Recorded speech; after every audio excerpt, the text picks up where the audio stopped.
सरकारी अस्पताल में ये गई थी अपनी वालदा के आंख का ऑपरेशन करवाने के लिए। आपसी डॉक्टरों की रंजिश की वजह से आंख जो थोड़ी बहुत बची थी उसको भी डैमेज करके इनको हॉस्पिटल से जाने के लिए कह दिया गया। को ना मोतिया था तो इसलिए मैंने सोचा चले मैं भी इनकी आंख बनवा देती हूँ। डॉक्टर नौरीन जो है उसके साथ क्या झगड़ा है? जिसने हमें पर्चियाँ बनाने में साथ दी है ना, उसने बस उसको इतना बोला है कि राशिद के ये मरीज है। जो नौरीन डॉक्टर थी वो सीनियर डॉक्टर थी, ऑपरेशन करने वाली थी, तो वैसे ही उन्होंने छोड़ दिया। बोलती आप इसको लेके ना आप जाओ। मैडम देखो उसकी तरफ से मैं माफी मांगती। कहती अब तो कुछ नहीं हो सकता। मैंने बोला मैडम मैं आपके देखो पाँव पकड़ती हूँ, मेरी वालदा की आँख का मसला है, उसको इंजेक्शन वगैरह लग चुके हैं, अब इस तरह ना करे। लेकिन नहीं, फिर भी उन्होंने मेरी एक बात नहीं सुनी। मुझे बोलती है आप इसको लेके आप जाएं, 4 दिन के बाद फिर वापस आना, फिर दोबारा नहीं आ सकती क्योंकि अभी 2 मरतबा आई हूँ, मेरी वालदा का ये हाल हो गया। वैसे जो फैमिली मौजूद है सरकारी अस्पताल में, ये गई थी अपनी वालदा के आंख का ऑपरेशन करवाने के लिए।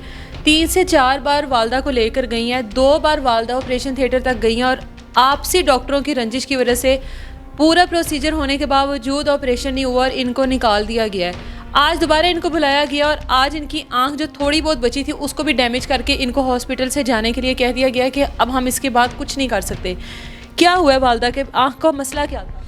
कुछ भी नहीं, इसको ना मोतिया था तो इस आँख से ना इनको बिल्कुल भी नज़र नहीं आता था, तो इस वजह से सभी लोग आँख बनवाते हैं। तो इसलिए मैंने सोचा चले मैं भी इनकी आँख बनवा देती हूँ। तो आँख बनवाने के चक्कर में आए हैं, लेकिन आँख तो बनी नहीं है, मज़ीद उसका ज़ख्म बन गया। क्या डॉक्टरों के साथ कोई मामला आपके ख़राब हुए हैं जो वालदा के ऊपर? हमारे तो अभी कोई मामला उनके साथ कोई ख़राब नहीं थे, ना वो कोई हमारे रिश्तेदार थे, ना कोई किसी में मामले। बस इंसानियत के नाते ज़ाहिर सी बात है, गवर्नमेंट ही डॉक्टर है, तनख्वाहें लेते हैं, बदले में हम लोगों की सहूलत के लिए बैठे हुए हैं ना। तो लेकिन इन्होंने जो भी किया बहुत गलत किया, इनको इस तरह नहीं करना चाहिए था। डॉक्टर नौरीन जो है उसके साथ क्या झगड़ा है?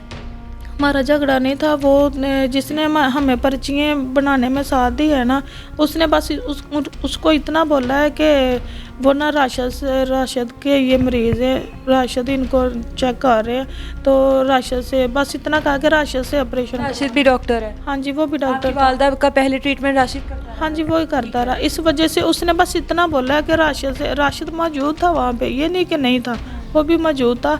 लेकिन वो जो नूरीन डॉक्टर थी वो सीनियर डॉक्टर थी, बड़ी डॉक्टर थी, इसलिए फिर उन्होंने ना वैसे ही इनको छोड़ दिया। इंजेक्शन वगैरह लगे हुए, ऑपरेशन करने वाली थी, तो वैसे ही उन्होंने छोड़ दिया। बोलती आप इसको लेके ना आप जाओ, इसका अब मैं कुछ नहीं कर सकती।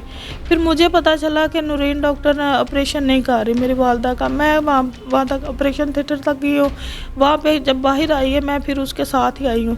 मैं उसको बोल रही हूँ कि मैडम देखो उसकी तरफ से मैं माफ़ी मांगती हूँ, जो भी मामला तो है, मुझे नहीं इस बात का पता, हमें कौन सा पता, हम तो अभी नए आए हैं इधर, हमें इन बातों का तो नहीं है खैर अंदाज़ा इधर क्या होता है क्या नहीं। कहती अब तो कुछ नहीं हो सकता। मैंने बोला मैडम मैं आपके देखो पाँव पकड़ती हूँ, मेरी वालदा की आँख का मसला है, उसको इंजेक्शन वगैरह लग चुके हैं, अब इस तरह ना करे। लेकिन नहीं, फिर भी उन्होंने मेरी एक बात नहीं सुनी। मुझे बोलती आप जाओ। उसके कमरे तक मैं गई हूँ उसके पीछे पीछे। फिर वही जिसने उसको बोला था कि राशिद से ऑपरेशन कराना है, वो भी उसके पीछे गया है, उसने भी हाथ जोड़े हैं, उसने भी माफ़ी मांगी है। कहती है नहीं तुम्हारी जुर्त किस तरह हुई है, तुम कौन हो मुझे इस तरह कहने वाले। बस इसी बात से उन्होंने हमें वापस भेज दिया, घर चले गए। आज फिर उन्होंने हमें बुलाया है, बोलते हैं कि आज आ जाओ, इसका ऑपरेशन हो जाएगा। आज फिर आए हैं, तो आज फिर उन्होंने सब कुछ कर लिया, ट्रीटमेंट। आज फिर इंजेक्शन लग गए हैं माँ जी को जो सुन करने के लिए लगाए जाए, आज फिर लगा दिए? आज फिर लगाए हैं। लगा के तो वो जिस लड़के ने ये साफ़ की है ना आँख, उसने ज़्यादा दबा के कर दी, उस वजह से इसका ब्लड निकलना। इससे पहले आँख में कोई ऐसा जख्म वगैरह तो नहीं? नहीं, कोई ऐसा जख्म नहीं था। अगर जख्म होता तो आपको पता हॉस्पिटल वाले कहाँ छोड़ते, वो तो फिर कभी भी नहीं लेते ना केस इस तरह का।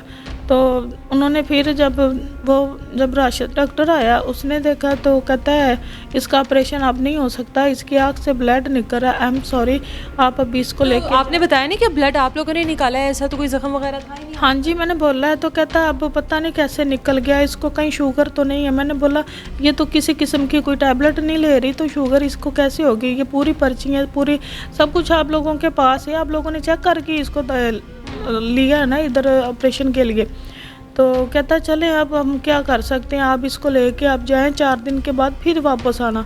तो मैंने हम टीके लगाएंगे सुन करने के लिए, फिर हम आपको भेज देंगे वापस की। आज बोला कि अभी तो मैं फिर दोबारा नहीं आ सकती क्योंकि अभी 2 मरतबा आई हूँ, मेरी वालदा का ये हाल हो गया, तो अभी इधर मैंने और क्या मज़ीद करने के लिए इधर आना। फिर मैं जी ਇਹ ਕਿੰਨੇ ਸਾਫ਼ ਕੀਤੀ ਹੈ? ਅੱਖ ਡਾਕਟਰ ਨੇ ਕੀਤੀ ਹੈ ਕਿ ਉਧਰ ਵਾਰਡ ਬॉय ਨੇ ਕੀਤੀ ਹੈ? ਜਿਹੜਾ ਟੀਕੇ ਲਾਂਦਾ ਤੇ ਉਹਨੇ ਕੀਤੀ ਹੈ। ਤੇ ਉਹਨੂੰ ਤੁਸੀਂ ਕਿਹਾ ਨਹੀਂ ਕਿ ਇੰਨੀ ਜ਼ੋਰ ਦੀ ਉਹਨੇ? ਕਿਹਾ ਸੀ, ਮੈਂ ਕਿਹਾ ਪੁੱਤਰਾ ਆਸਤੇ ਕਰੋ ਮੇਰਾ ਵੀਰ, ਮੇਰੇ ਦਰਦ ਹੋ ਰਹੀ ਹੈ। ਹਾਂ ਮੈਂ ਕਿਹਾ ਅੱਗੇ ਵੀ 2 ਟੀਕੇ ਲੱਗੇ ਨੇ, 3 ਤਰੀਕੇ ਤੁਸੀਂ ਲਾ ਦਿੱਤੇ ਨੇ, ਹੁਣ ਤਾਂ ਟਰਚਰ ਜਿਹਾ ਉਹ ਪੂੰਝੇ ਜੇ ਪੇ ਵਿਆਸਤਾ ਕਰੋ। ਮੈਨੂੰ ਉਹਨੇ ਬੋਲਣ ਦਿੱਤਾ ही नहीं। तो ये जब ब्लड वगैरह निकला आपको पता लग गया था ना, तो फिर डॉक्टर से नहीं कहा कि ब्लड निकाल दिया उसने? ਮੈਂ ਕਿਹਾ ਮੈਂ ਤੁਸੀਂ ਬਲੱਡ ਪ੍ਰੈਸ਼ਰ ਵੀ ਮੇਰਾ ਟੈਸਟ ਕੀਤਾ, ਮੇਰਾ ਖੂਨ ਵੀ ਟੈਸਟ ਕੀਤਾ ਵੀ, ਨਹੀਂ ਮੈਨੂੰ ਸ਼ੂਗਰ, ਨਹੀਂ ਮੈਨੂੰ ਬਲੱਡ ਪ੍ਰੈਸ਼ਰ, ਨਹੀਂ ਮੈਨੂੰ ਕੋਈ ਕਿਸਮ ਦੀ ਕਮੀ ਹੈ। ਮੈਂ ਕਿਹਾ ਤੁਸੀਂ ਦਾਖਲ ਕਰ ਲਿਆ, ਦਾਖਲ ਕਰ, ਇਹ ਤਾਂ ਨਹੀਂ ਮਰਜ਼ੀ ਤੁਹਾਡੀ, ਤੁਸੀਂ ਮੇਰਾ ਜ਼ਖਮ ਕਰ ਲਓ। ਮੈਂ ਮੇਰੀ ਅੱਖ ਦਾ ਤੁਸੀਂ ਬੇੜਾ ਗਰਕ ਕਰ ਦਿੱਤਾ।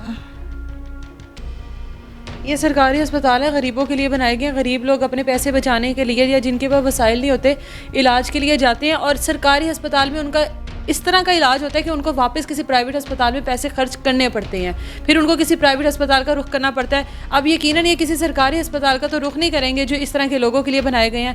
प्राइवेट हॉस्पिटल में जाएंगे, फिर वालदा का इलाज करवाया जाएगा। मुझे दें इजाज़त, अल्लाह हाफिज़।